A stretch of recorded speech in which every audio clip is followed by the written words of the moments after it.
বামে ডানে দোয়া করুন। আসসালামু আলাইকুম। আসসালামু আলাইকুম। এটা একটু খুলে দাও তো।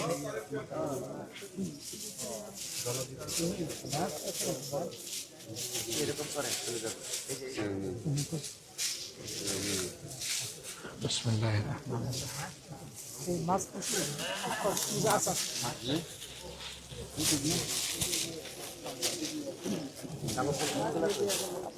তো আস্তে আস্তে আমাদের অভিজ্ঞতা হবে ইনশাআল্লাহ।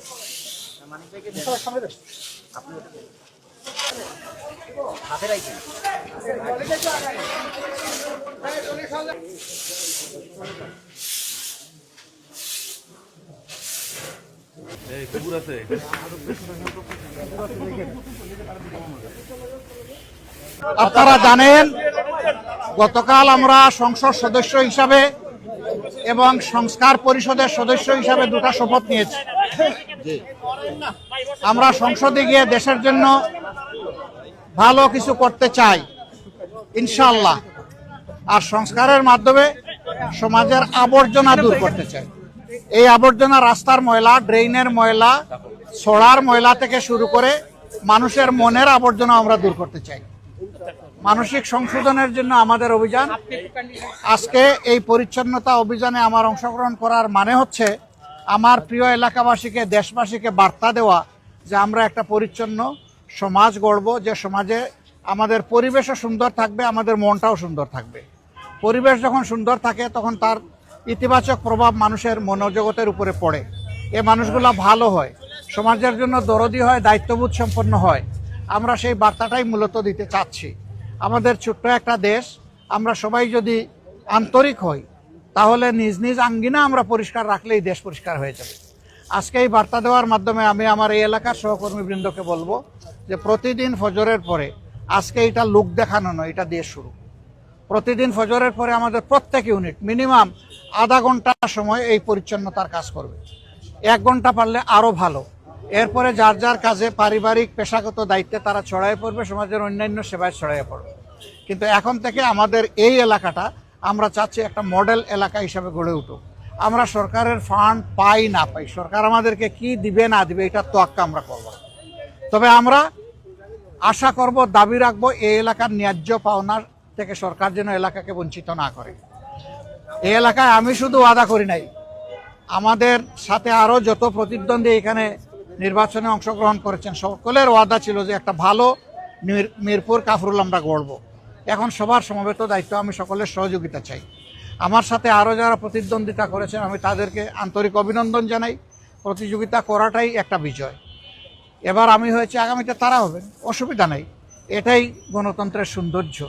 আমাদের কাজের মাধ্যমে জনগণকে প্রশান্তি দেওয়া, জনগণের জীবনে নিরাপত্তা ফিরিয়ে আনা, শঙ্কা দূর করা, একটা ভ্রাতৃত্বমূলক সমাজ ব্যবস্থা গড়ে তোলা, দল মত এবং ধর্মের ঊর্ধ্বে উঠে আমরা এই কাজটা করতে চাই।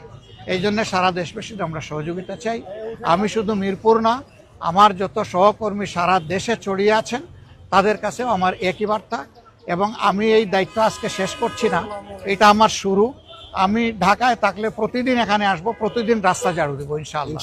আর ঢাকার বাইরে থাকলে যেখানে যাব ওখানে আমার সহকর্মীদের নিয়ে আমি কাজ করব। একটা প্রশ্ন ছিল যে নতুন যে মন্ত্রিসভা হয়েছে গতকালকে যারা শপথ নিলেন, এই বিষয়ে আনুষ্ঠানিকভাবে আপনি কি বলবেন? আমি আমার বক্তব্য দিয়েছি, আপনারা মিডিয়া থেকে আমার টাইমলাইন থেকে নেবেন। একটা বিস্তারিত বক্তব্য আমি দিয়েছি, এর বাইরে এখানে ছোট কথায় আমি কিছু বলতে চাচ্ছি। বলেছিলেন যে শক্তিশালী একটি বিরোধী দল হবেন সংসদে এবং রাজপথে, কিন্তু আমরা গত কয়েকদিনের যদি তথ্য বিশ্লেষণ করি, আপনারা অভিযোগ দিয়েছেন নির্বাচন ইঞ্জিনিয়ারিং এর, এরপর নির্বাচন পরবর্তী সহিংসতার অনেক ঘটনা আছে। সবশেষ গতকাল সংস্কার পরিষদের শপথ নেয়নি বিএনপি।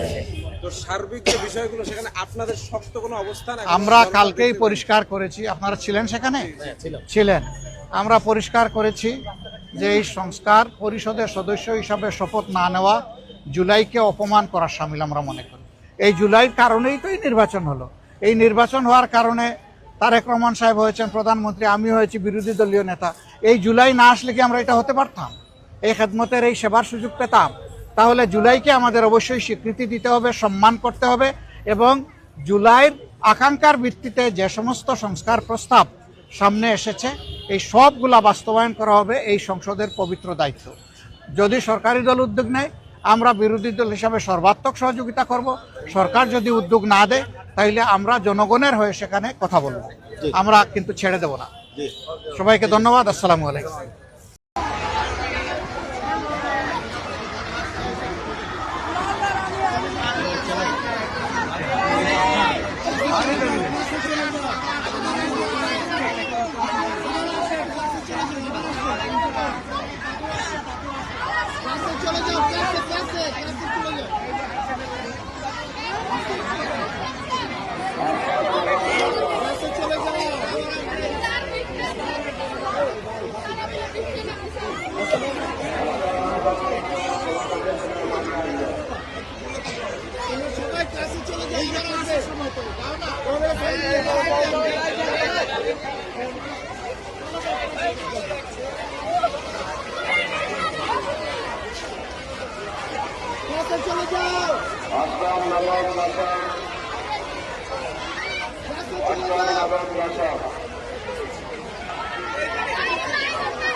ভাই আপনার সুযোগ করে দেন ভাই।